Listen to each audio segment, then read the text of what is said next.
My name is Joseph Spencer.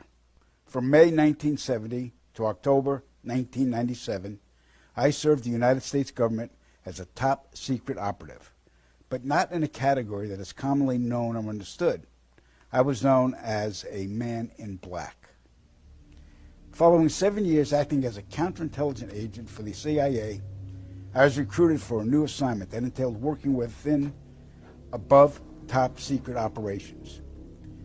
I was aware of the black budget projects, but never knew the context of them due to their high level of secrecy. Even the president was denied access to their inner workings. Annually, billions of dollars are poured into black projects, which operate without any supervision or intrusion. They have full autonomy. The operations deal primarily with advancing military technologies, most of which have been reverse engineered from recovered alien spacecrafts that had either crashed or were shot down by our military. The public, sadly, will never, ever have knowledge of these operations. This transition in my life happened in 1970. The senior black project director was William T. Latham, who had worked under CIA Executive Director Richard Schlesinger. Latham stated that I was the perfect candidate for my new position. I was a foster child, and I had no connections to existing relatives. I had no friends or social life. It was easy for them to erase my past and provide me with a new identity. I gave myself to them as a priest would to his God. But first, my mind had to be erased. I was injected with various forms of mind-altering drugs: LSD, heroin, mescaline, morphine, sodium pentothal, and more. Drug-induced hypnosis followed with antegrade and retrograde amnesia.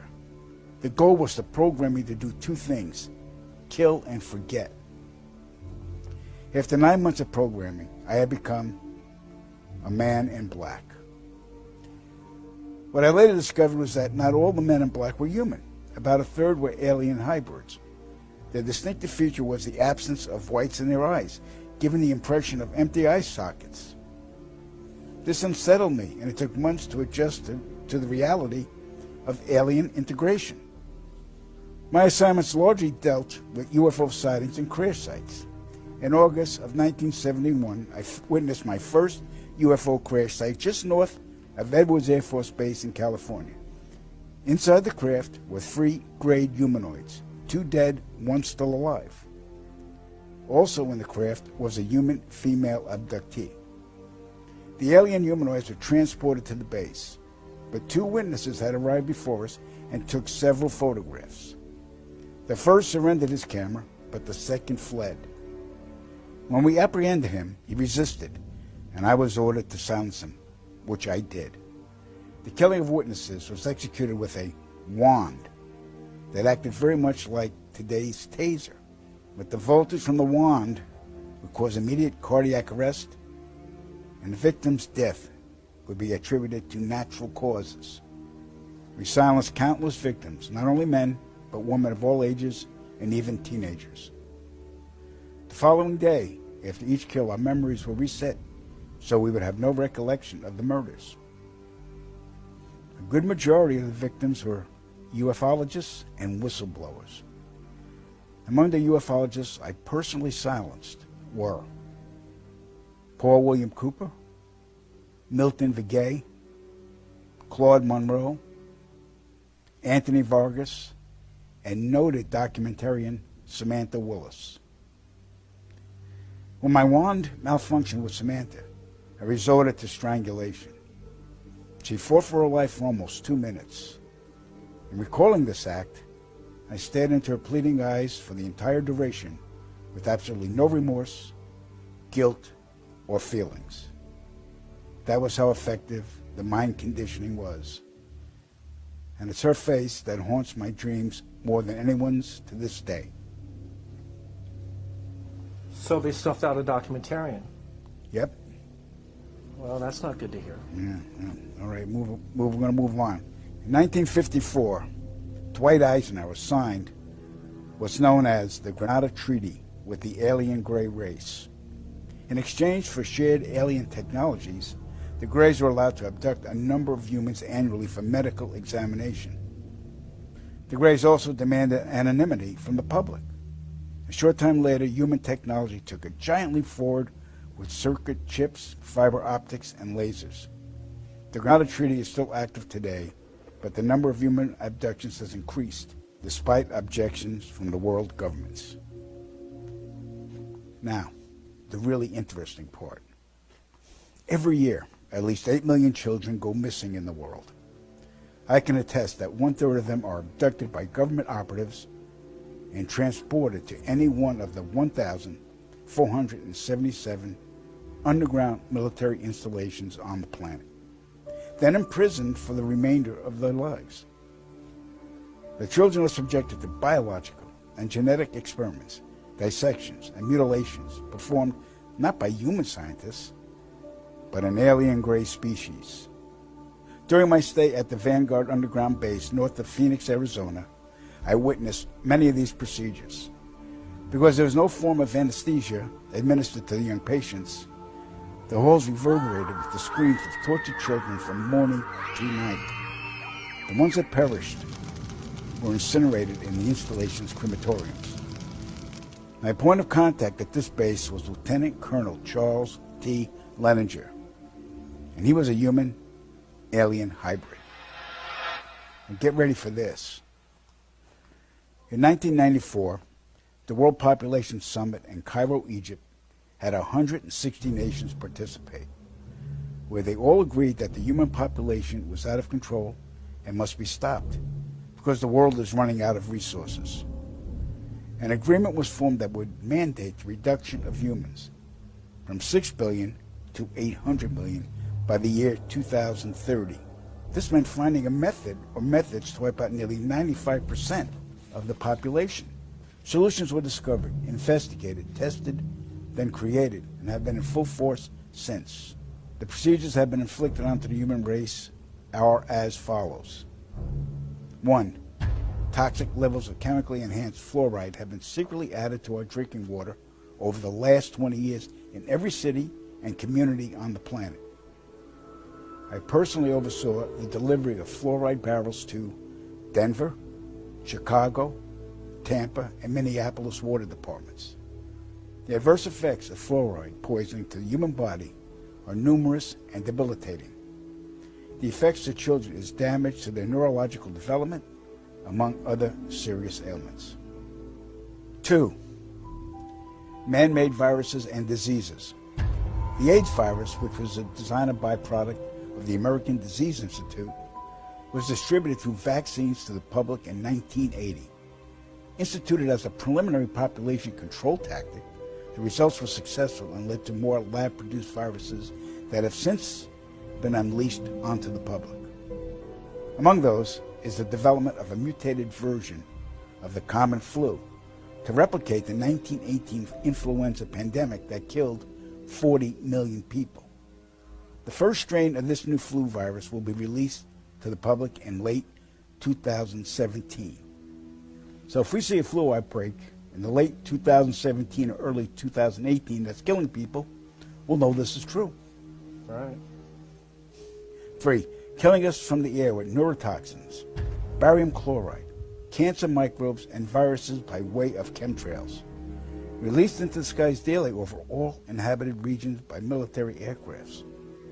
The effects of these toxins are severe and over time lethal, causing respiratory ailments, cancer, damage to the immune systems, and sterilization in men.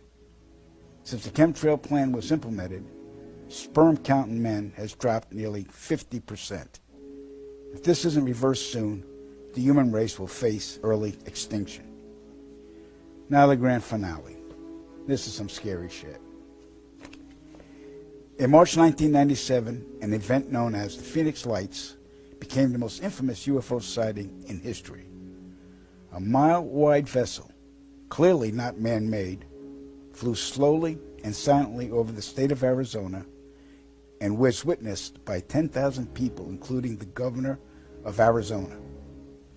To date, there has been no reasonable explanation. But for every witness interviewed, the craft was as real as anything they'd ever seen.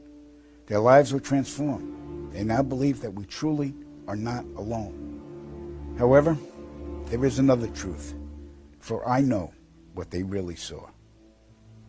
In 1986, while stationed at an underground installation near Boulder, Colorado, I was introduced to Project Skybeam by Lieutenant General Andrew Garris. I was then led down a corridor and into a large hangar where a stealth bomber hovered only 20 feet above me. I stood there confused. Then Garris looked over at me and smiled, then asked if I was certain of what I was seeing. I replied, of course. What else could it be? I was then shocked to find out that this wasn't a real craft. It was a projected hologram.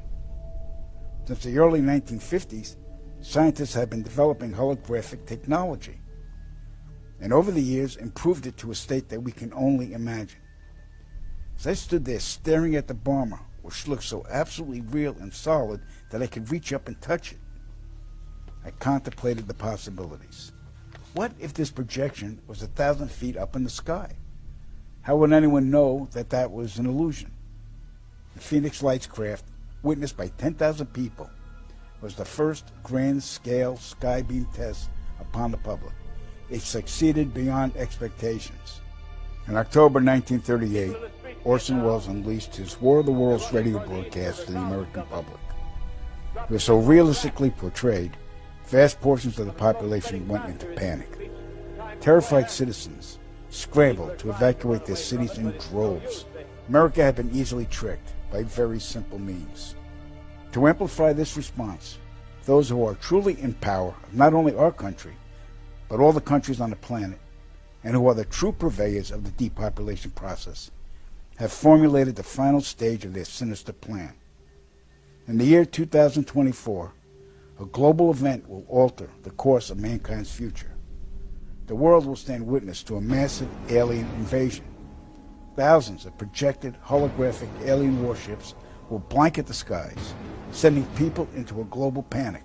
Real military crafts within the holograms will inflict actual damage to the surrounding areas to sell the gimmick.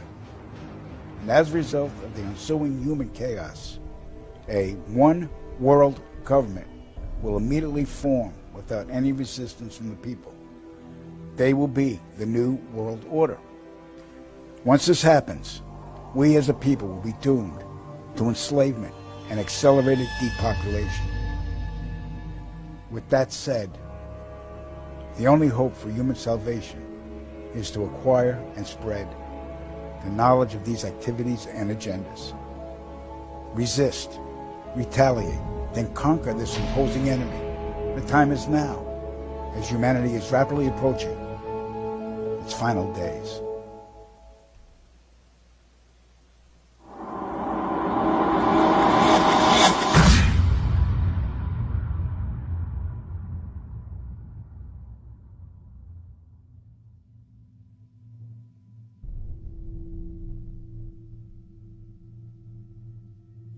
The knowledge of what's coming is taking its toll on me. I see all of these people living their lives, enjoying themselves, planning their futures, oblivious to the fact that it's all going to end soon. Here I am at a park where children are playing, and in the skies above, I can see the chemtrails, poisoning the air and slowly killing us all in plain sight. I've never felt so helpless. I want to scream out to the world, but I'd only be laughed at, ridiculed. When Claire said the memoirs were a fabrication, I secretly wished she was right. Then I could sleep at night. But I know, beyond a reasonable doubt, that it's all true. That Joe was being completely forthright. I saw it in his eyes. I heard the tremor in his voice when he spoke about it. It didn't come off as an admission. It was more of a deeply concerned confession. He was scared for us all. And that says a lot, coming from a man who was a government assassin.